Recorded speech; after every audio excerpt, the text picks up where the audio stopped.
When Ethan Vale opened his eyes in the hospital, the first thing he remembered was dying, stage 4 cancer, white ceilings, machines beeping beside him.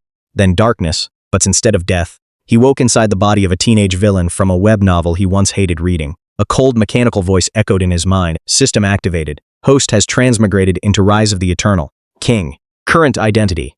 Ethan Vale. Secondary villain objective. Maintain positive favorability with key characters to earn rebirth. Ethan nearly laughed. In the original story, Ethan Vale was despised by everyone.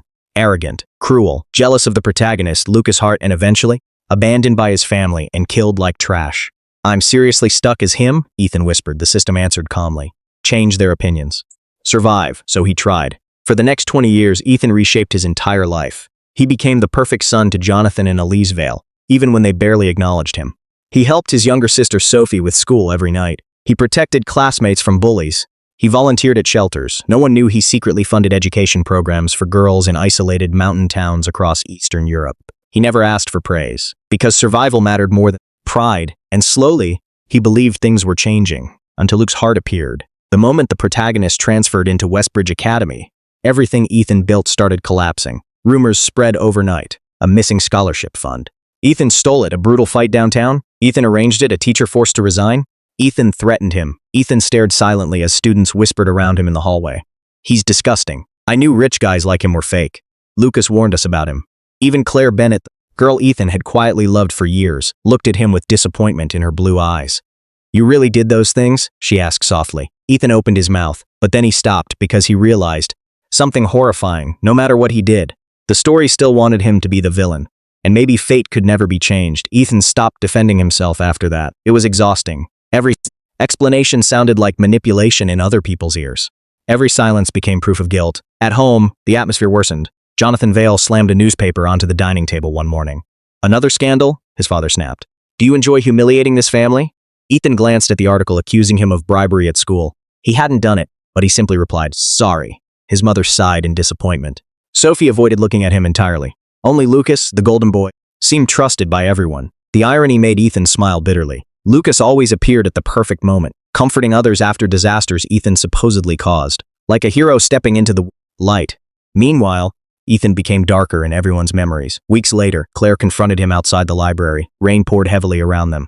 I defended you before, she said quietly. But people are getting hurt. Ethan. His chest tightened. I never wanted to hurt anyone. Then why does every terrible thing lead back to you? Because the plot demands it. Because this world already decided who I am. But he couldn't. Say that aloud. Claire stepped back slowly, pain visible in her expression. I don't recognize you anymore. She walked away before he could answer. That night, Ethan sat alone in his apartment overlooking the city lights. The system notification suddenly appeared again. Warning.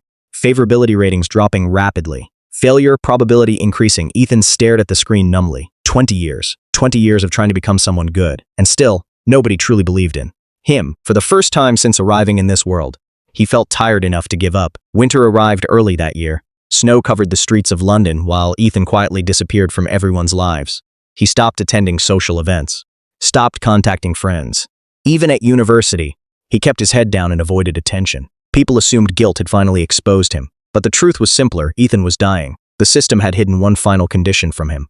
If favorability fell below a certain point, the body would slowly collapse. Late at night, he coughed blood into the sink of his apartment bathroom. He stared at the crimson liquid silently. So this is how villains end, he murmured. Yet even then, he continued donating money anonymously. One snowy evening, Ethan received a letter from a small village school in Romania. The children had drawn pictures for their mystery sponsor. Stick figures holding books beneath bright suns. One line, written in messy English, made him freeze. Thank you for helping girls dream again. Ethan smiled faintly for the first time in months. At least somewhere, his existence mattered. Meanwhile, strange doubts began spreading around Lucas. A journalist uncovered inconsistencies in several accusations against Ethan.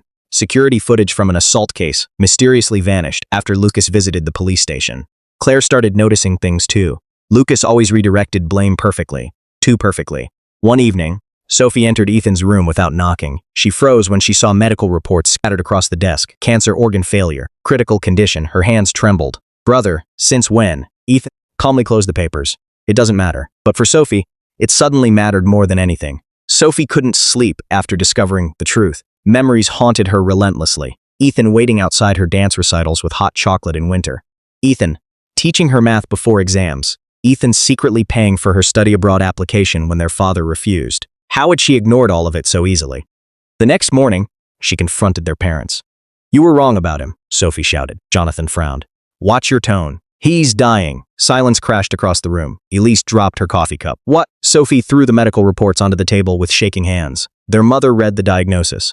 Twice before turning pale, advanced systemic failure, limited survival expectancy. That same afternoon, Claire visited Ethan's apartment. When he opened the door, she almost didn't recognize him. He looked thinner, exhausted, frazzled, yet he still smiled politely. "What brings you here?"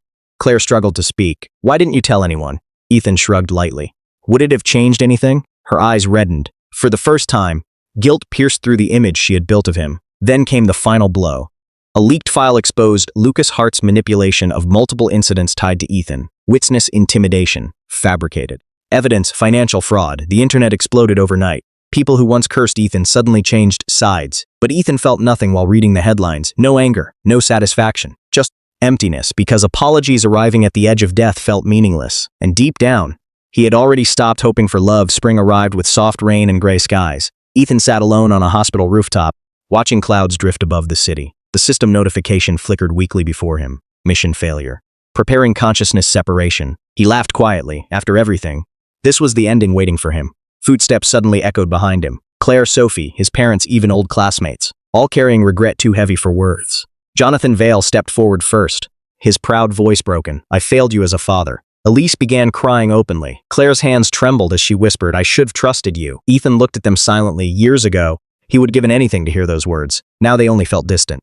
"I'm tired," he admitted softly. Sophie collapsed beside him, sobbing. "Please don't leave us." For the first time in years, Ethan gently touched her head like he used to when they were children. "It's okay." The wind carried the scent of rain across the rooftop, and strangely, Ethan finally felt peaceful, not because people regretted hurting him, but because he no longer needed their approval to know he had lived kindly. The system's voice spoke one final time. "Host has fulfilled hidden condition. True goodness acknowledged." Ethan's eyes widened slightly. Then the world faded into white, far below.